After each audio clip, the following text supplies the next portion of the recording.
All right, welcome back. Today, Trump gave a speech in Saudi Arabia. He was talking about this before he left.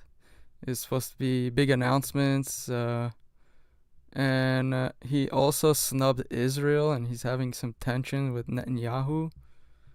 So that's a big storyline for this time. And we'll just get to it. Let's see how his introduction is. Now, I did see parts of this already, but it was just on X. I was going to call it Twitter, X. So let's see. Well, thank you very much. It's an honor to be here. What a great place. What a great place, but more importantly, what great people. I want to thank His Royal Highness, the Crown Prince, for that incredible introduction. He's an incredible man. That guy's got a lot of long money. time now. There's nobody like him. Thank you very much. Appreciate it very much, my friend. And it's a tremendous honor to return to this beautiful kingdom and be welcomed back with such extraordinary generosity and warmth. I've never forgotten the exceptional hospitality showed to us by King Salman, who's just... Yeah, it's funny because Trump always greases up people whenever they come over, or they visit, or they do any kind of investing in the United States. So I can imagine how hard he's gonna go for Mohammed what's his name? I almost said the F1 director's name. MBS, Mohammed bin Salman.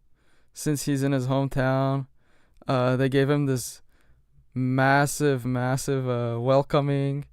They had horses that brought him out. It was crazy. I don't know if you guys saw it, but I could find clips of that after. We talk about a great man. That is a great man. That is a great man, a great family. Elon in the back. Big Elon. So that visit took place Tall exactly Elon. 8 years ago. The graciousness of the royal family and the Saudi people is really unsurpassed, no matter where you go. Let me also thank the countless ministers, government officials, business leaders, and distinguished guests for that warm welcome. Very warm, and I know so many of you. I'd like to call out all of your names, but we have a lot of problems. We'd be here for a long time. We don't want that, so don't be upset with this historic state visit. We celebrate more than 80 years of close partnership. Imagine how much worse his reception would be if even if he went to visit California or something, or New York. There'd probably be people protesting. But instead he goes to Saudi Arabia and they're playing the national anthem for him. They played the Lee Oswald, whatever. Proud to be an American. They played that for him. Partnership between the United States and the Kingdom of Saudi Arabia. Ever since President Franklin Roosevelt met with King Salman's father, King Abdulaziz, aboard the USS Quincy in 1945, the U.S.-Saudi relationship has been a bedrock of security and prosperity. Today we reaffirm this important bond, and we take the next steps to make our relationship closer, stronger, and more powerful than ever before. It is more powerful than ever before. I've seen pictures of him with a suit jacket on, and it looks crazy. And by He the looks way, like a totally normal person. But when he has his outfit on, he looks so rich. It will remain that way.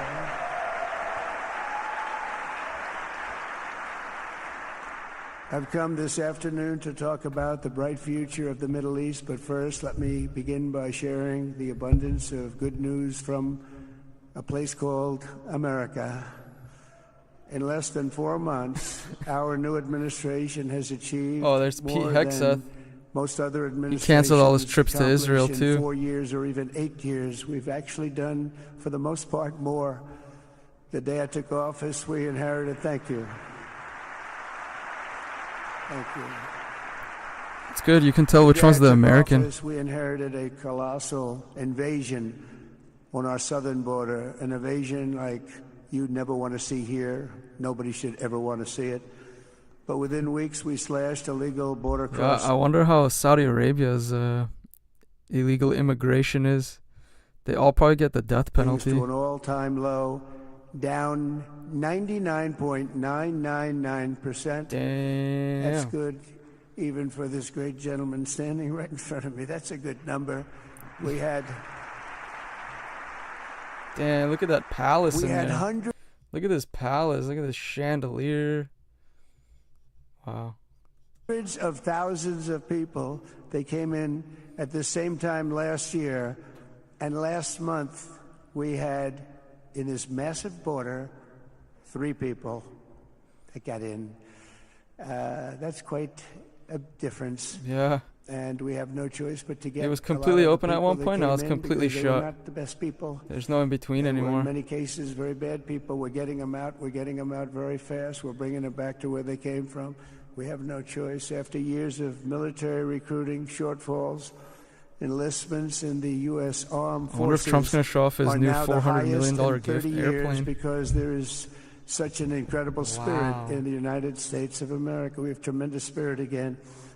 Just about a year ago, it was a big story, front page on every paper all over the world, that nobody wanted to enlist in our military, meaning we were way under enlisted. And just last week it came out that we had the strongest enlistment. They say 30 years, but probably it's maybe ever. They don't go back that far. It's the best, and that includes police officers, firemen, everything else. There's a great spirit in the United States right now. A brand new poll from Rasmussen just showed that the number of Americans who believe the nation is on the right track, they have a right track, wrong track, is now the highest in over 20 years. And it hasn't been anything like this because for many years it was the wrong track. And I don't actually want to watch this whole thing. What if we just go to like highlights? Let's just go to highlights. We get the gist of it.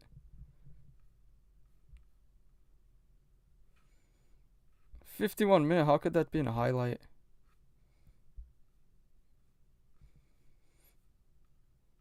This is what I want to see.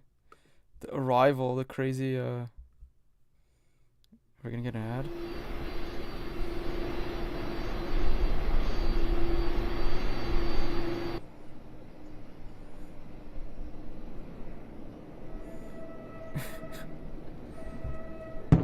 Look at all those American flags.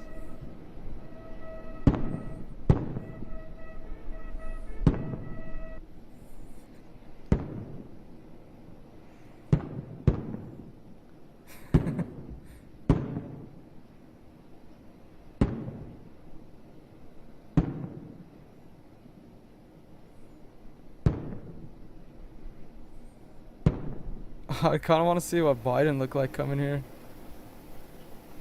I saw he gave bin Salman a knuckle touch instead of a handshake. There's Rubio. Little Marco. Yeah, again, look at this crazy looking place here. That's probably gold.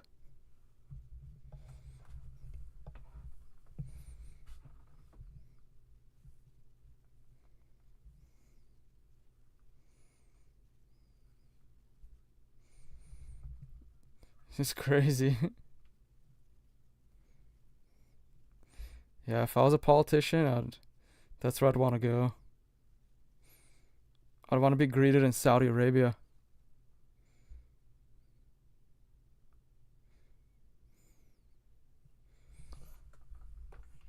All right, let's see. So let's check in with Lucas Tomlinson. He's live in Riyadh in Saudi Arabia with more on the president's historic trip. Let's see Biden now. Well, good morning, Ainsley, from Riyadh, where President Trump has arrived just in the last few hours. We're Saudi prince. I kind of miss Biden, dude. That guy was funny. It's good that we're like respected kind of around the world, except for in Europe probably. Milk chocolate. But Biden was just so funny everywhere. Classic recipe by Lindt. President Biden's high-stakes visit to Saudi Arabia and the fist bump with the Crown Prince today that led to immediate outrage from many. The president hoping to bring down oil and gas prices here at home and to help bring stability to the Middle East. But after Biden promised to treat the kingdom as a pariah state for the public greeting with the There crown you prince go, and the then knuckle fist touch. nations, and then arriving at the palace, that public greeting with the crown prince and then the Salman. fist bump seen by What's all up, of those man? cameras. A group meeting with the crown prince and his ministers, the working session lasting about 2 hours. And at a briefing afterward, President Biden heralded all that they accomplished on peace, technology, and energy, he said. And the president said at the very top of their meeting he did bring up Khashoggi's Dude, murder. it wasn't that long murder ago. US This was our intelligence president. believes the crown prince was responsible for. How the president answered those questions today, senior White House correspondent Mary Bruce leading us What off, is this? traveling with the president in Saudi Arabia. It's the image the Saudi President Trump and Elon Musk visit UNESCO event.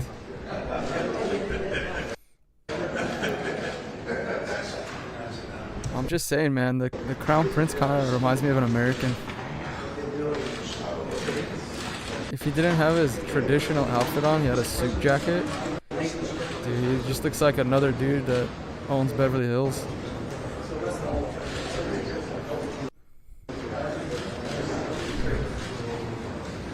Let's put the quality down, it's lagging.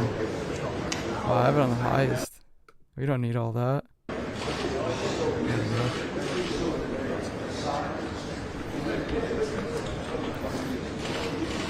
What's that guy's name? Howard Lutnick? The guy that's selling gold cards.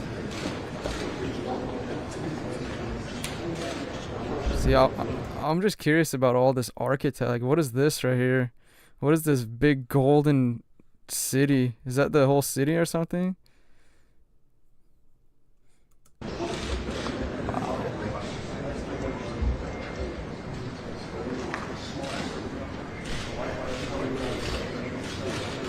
Oh, it's a UNESCO site, right?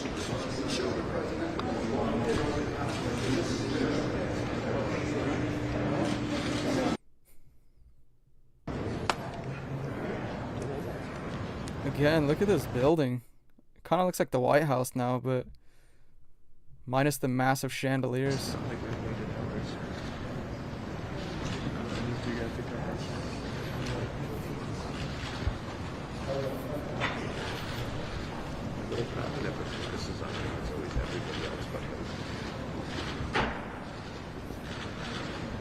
Is Trump gonna visit Andrew Tate on his trips?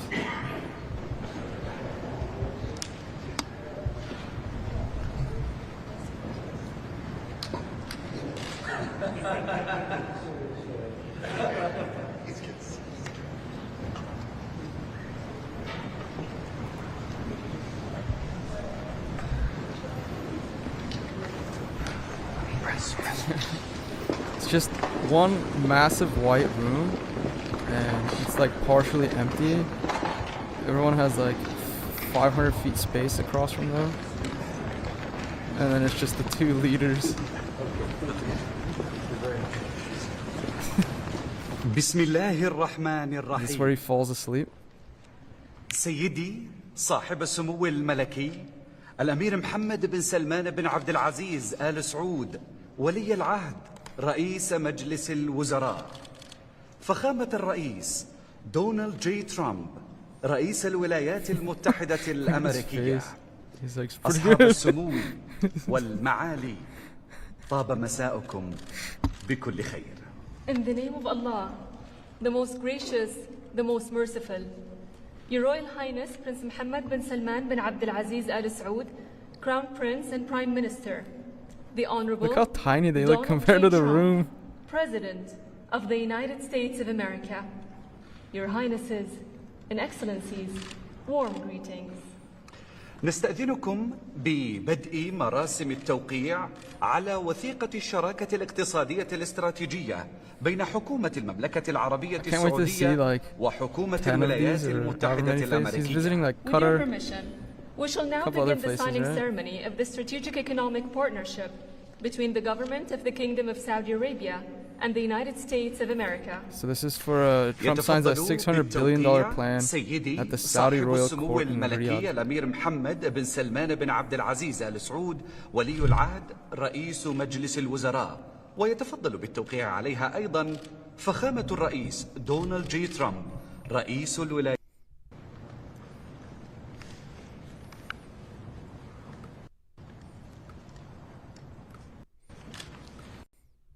الإعلان عن Alright, that's it. يتقدم من الجانب السعودي صاحب السمو الملكي الأمير عبد